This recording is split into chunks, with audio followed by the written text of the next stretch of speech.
అందరికీ నమస్కారం అండి.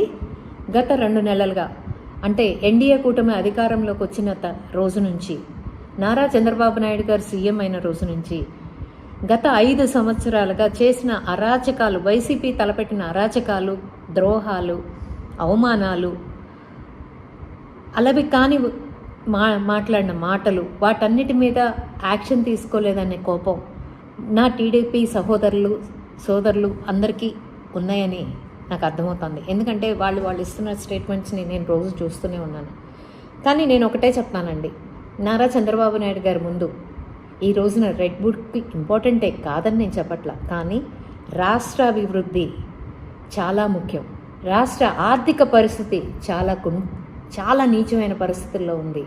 దీన్ని ఎలా పైకి తీసుకురావాలి అనే ఒక బృహత్కర బాధ్యత ఆయన భుజస్కంధాల మీద ఉంది అని చెప్పి మనం ఎందుకు మర్చిపోతున్నామో నాకు అర్థం కావట్లేదు. ముందు పేదవాడి ఆకలి తీర్చాలి, సామాన్యుడు ఆకలి తీర్చాలి, మనం ఇచ్చిన హామీలు తీర్చాలి. దీనికోసం అభివృద్ధి ఎలా చేయాలి, ఏ రూట్లో వెళ్ళాలి, ఆర్థికంగా రాష్ట్రాన్ని ఎలా బలపరచాలి అనే ఒక ఆలోచనలో నారా చంద్రబాబు నాయుడు గారు ఉన్నారు, లోకేష్ బాబు ఉన్నారు.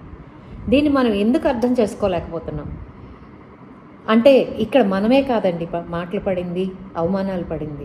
అందరికన్నా కూడా ముఖ్యంగా నారా చంద్రబాబు నాయుడు గారి కుటుంబం చాలా ఘోర అవమానాలు పాలైంది. మన దైవమైన నారా చంద్రబాబు నాయుడు గారు పడకూడని మాటలు పడ్డారు, లోకేష్ బాబు అవమానాలు పాలయ్యారు, మన భువనమ్మ పడకూడని అవమానం పడింది, మన బ్రహ్మిణీ తల్లి కూడా అన్నే పడింది. ఇవన్నీ వాళ్ళకి తెలియదంటారా, వాళ్ళకి జ్ఞాపకానికి లేవంటారా? కానీ ఇక్కడ కక్షపూరితమైన, అంటే వాళ్ళ మీద కక్ష తీర్చుకోవడానికే అధికారం వచ్చింది అని ప్రజల్లోకి ఎప్పుడు వెళ్ళకూడదండి. అసలు కక్ష అనేది కన్నా కూడా తప్పు చేసిన వాళ్ళకి శిక్ష పడుతుంది, అది ఖచ్చితంగా.